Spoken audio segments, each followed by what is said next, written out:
August প্রেক্ষাগৃহে মুক্তি পাবে মানিক বন্দ্যোপাধ্যায়ের কালজয়ী উপন্যাস অবলম্বনে নির্মিত পুতুলনাচের ইতিকথা। তবে মুক্তির আগেই ছবির কেন্দ্রীয় চরিত্র কুসুমের অভিনেত্রী জয়া আহসানের একটি মন্তব্য নতুন করে নেটিজেনদের মাঝে আলোচনা শুরু হয়েছে।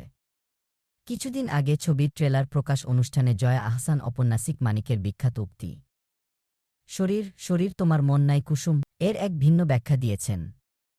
তার এই মন্তব্যকে ঘিরে ইতোমধ্যেই শুরু হয়েছে মিশ্র প্রতিক্রিয়া। সাধারণত কুসুম চরিত্রটিকে শরীর সর্বস্ব হিসেবে দেখা হলেও জয়া আহসান বাস্তব জীবনে মন ও শরীর উভয়ের গুরুত্বকেই তুলে ধরেছেন।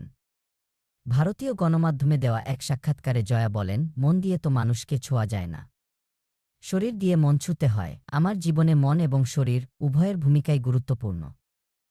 আমার বিশ্বাস কুসুমেরও তাই। অভিনেত্রীর কথায়, আমায় ভারতীয় পরিচালকেরা ভালোবাসেন, ছবিতে অভিনয়ের জন্য ডাকেন, তার জন্য কৃতজ্ঞ। কিন্তু এখনই শশীকুসুমের সম্পর্কে নিয়ে জানতে চাইবেন না। ওটা 1 আগস্ট পর্দার জন্য তোলা থাক। সিনেমাটি নিয়ে পরিচালক সুমন মুখার্জি জানান, 15 বছর পর মুক্তি পেলেও ছবির গল্প এবং এর সামাজিক রাজনৈতিক প্রেক্ষাপট আজও সমসাময়িক। সেই সময়ের সঙ্গে বর্তমানের খুব বেশি পার্থক্য নেই। ঠিক যেমন পর্দার কুসুম আর বাস্তবের জয়া আহসানের মধ্যে তেমন পার্থক্য নেই।